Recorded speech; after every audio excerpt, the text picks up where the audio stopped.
à Lyon, la ville où le cinéma est né devant la caméra des Frères Lumière. Le festival Lumière, justement, vient d'avoir lieu pour la 3e fois.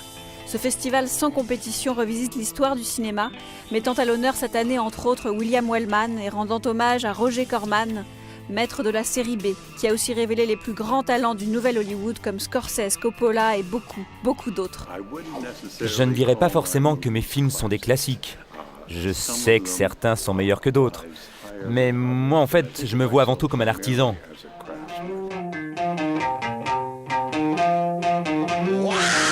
Les vedettes viennent parce qu'elles aiment le cinéma et en fond, ce qu'on veut prouver, c'est ça, c'est que le cinéma est un art très intact, est un art qui a beaucoup d'avenir. Et pour savoir que le cinéma a beaucoup d'avenir, il faut aussi parfois retourner vers son histoire.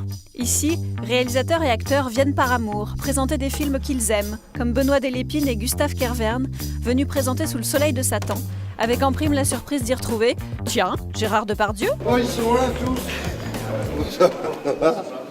Mais qu'est-ce que vous faites là? Pour toi, hein. Succédant à Clint Eastwood et Milos Forman, Gérard Depardieu recevait le prix Lumière 2011, qui l'honorait pour l'ensemble de sa carrière. De nombreuses personnalités et des milliers de spectateurs étaient là pour lui dire leur admiration. Il y a eu des dizaines de metteurs en scène qui ont connu de grands moments où ils ont été heureux grâce à Gérard Depardieu.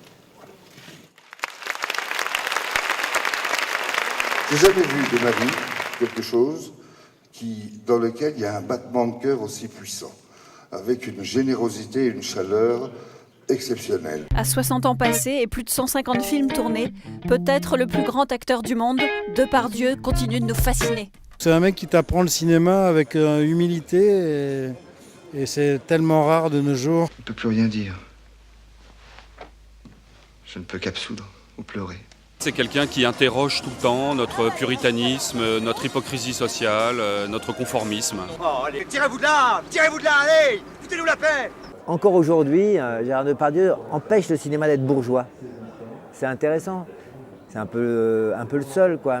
Dites-moi, pourquoi vous regardez mon nez? Moi? Qu'a-t-il d'étonnant? Votre grâce se trompe. Est-il molle et ballon, monsieur? J'ai fait du cinéma ou du théâtre, enfin surtout j'ai commencé par le théâtre, pour réapprendre à parler, car j'avais perdu la parole, par l'émotion, l'hyper-émotivité.